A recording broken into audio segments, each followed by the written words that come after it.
It's time for Declare Your Independence with Ernest Hancock. Believe me when I say we have a difficult time ahead of us. But if we are to be prepared for it, we must first shed our fear of it. I stand here without fear because I remember that I am here not because of the path that lies before me, but because of the path that lies behind me. I remember that for 100 years we have fought these machines. And after a century of war, I remember that which matters most. We are still here!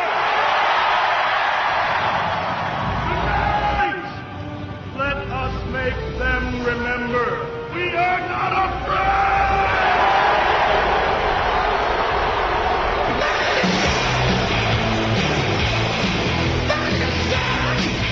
No fear, no fear, no fear here on Declare You're Independent. I'm getting my voice back. It's almost there. Maybe by next week. Well, here in the studios of Freedom's Phoenix, we have sitting right across from me, Mr. Stewart Rhodes from Oath Keepers. Dun, dun, dun. And that's why he looks like Purdy, and that's why he looks like in person. So what we're going to do is we're just going to have some fun. We have a lot of the other guys have come by, and they're going to be at the Nullify Now conference tomorrow. Now, it's we have John Bush. You know, he's been an anarchist kind of guy, but he's kind of thrown in with the semi-anarchist, non-anarchist. I don't know whatever they are. You know, they're not anarchist enough as far as I'm concerned. I just got off the last hour with Brad Friedman from bradblog.com, and it was perfect to have him on because, man, he's all about the government, man. We need more government. Ernie, you're driving on the roads, ain't you? You know, so it's to have the contrast between that government has to be used to do whatever the heck it is that he wants. And then you have, from a different perspective, more from the right, that, government needs to do whatever it is that we want it to do. And I'm like, I can't come up with a justification for any government that's going to speak for me or tell me what I got to do, or I'm arguing, I don't want Washington to tell me what to do. I advocate that I have my local government tell me what to do. And they're going to put their chest out and say, we don't want you to tell the people what to do because they're our people and we rule them. So I'm just like, how is this a freedom step? Because I've seen this since I was young. Imagine this. I graduated high school in 79. I'm born in 61. I'm just old enough to see the space race. The promise. Here we're going to space by the time I get to be 50 years old in 2010, 2011, that I get to go to space. Hell no. Government has kept it away from me, and it's the private space race that's going to make it to where finally, maybe before I die, that frontier will be open to me and my family. And the future of my grandkids and my kids have the ability to just break away, because once you get off planet, there's other dangers, there's other problems, but just the ability to say, I break with thee, and I go somewhere else. The promise that they always make, they never fulfill, especially when it comes down to getting away from their influence. It's all about bringing you more and more under their influence. They, them, those. Who are they? Who are they? Let me tell you who they are. There are those who want to be left alone, those who won't leave them alone. The ones that won't leave you alone, that's they. They, them, those. Okay? So this is not complicated. So now we're in a situation to where we have people saying, look, man, we want to be left alone. But instead of advocating just being left alone, they're advocating that someone say it for them, or that they are their representative. They are the ones that they give allegiance to and are the voice telling the federal government to leave them alone until the president's Republican, then they'll change. But the thing is that I'm looking at this. What's the difference? We have Stewart Rhodes, Oath Keeper. Here we have an oath that you have police and military will take, uphold the Constitution. All right, well, that may be better than not, but I'm upholding it to what? To enslave me? To protect me? Against whom? What? See, these are the things I'm talking about. I'm not going to give the right any more leeway than I would the left. If you're advocating for me to be ruled, You're in the same box, in my opinion. So we're going to talk Stewart Rhodes. Man, tell me where I'm wrong. Well, I'm a libertarian, first of all. You can call me a minarchist libertarian like Ron Paul, my old boss. I'm not a neocon, so I think you're setting up a false left-right paradigm right there. I'm certainly not a government supremacist, so I'm not the left or the right counterpart to a socialist. Okay, now let's go ahead and find out.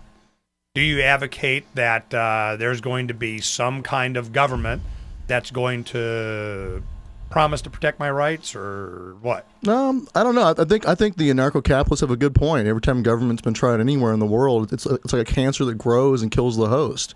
So they have a very good point. My only mission is try to stop this country from turning into Stalinist Russia or Nazi Germany right now. That's my goal. It's kind of like triage. If we can get where you want to go, then great. Let's do it. My thing is that I'll tell you what's happened from my personal history. I graduate 79.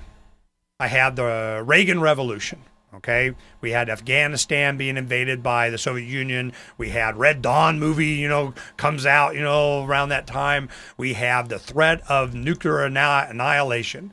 We have mutual assured destruction, nuclear winter, Cold War, Soviet Union, Iran hostage crisis, Iran-Contra, blah, blah, blah, blah, blah. We got the Reagan Revolution. They're promising they're going to take care of us.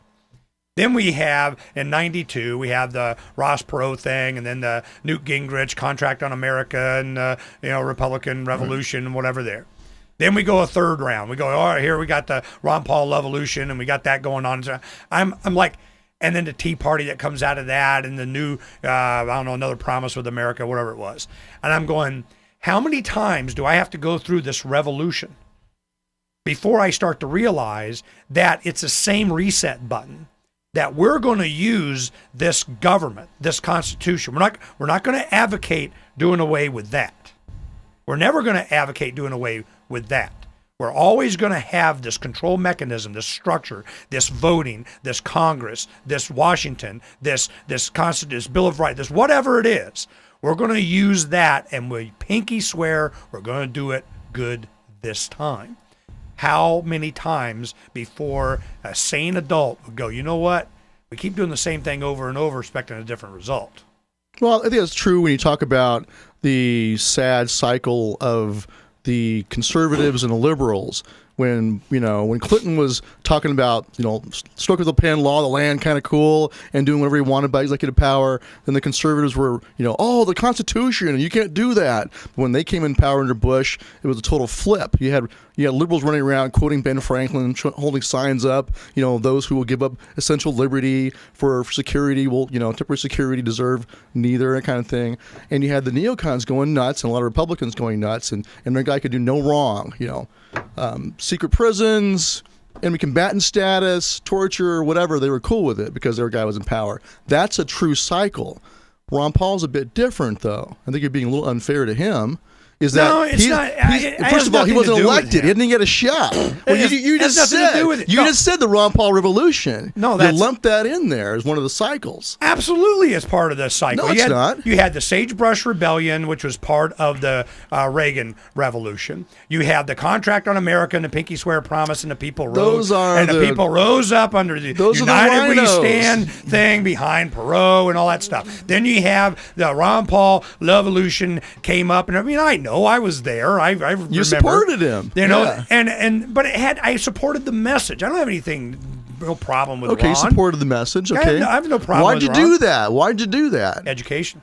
Okay. People understand exactly what was going on. This was what was so important about the Revolution, that they understood that there was a promise, that there was a deal that they made with us in order for us to support this government thing. This is the deal. What's the deal? I don't know. We promise that if you support us having elections and having Congress and votes and all this kind of stuff, that we will protect this. We'll go by this contract that we have. We'll never do this, and we'll always support that. Well, they don't. Do they ever? Can they ever? Ron Paul does. He's not the government. But he does. So he's an example of a guy who does keep his promises. He's the exception that proves the rule. I agree with that. So we'll talk about more when we come back.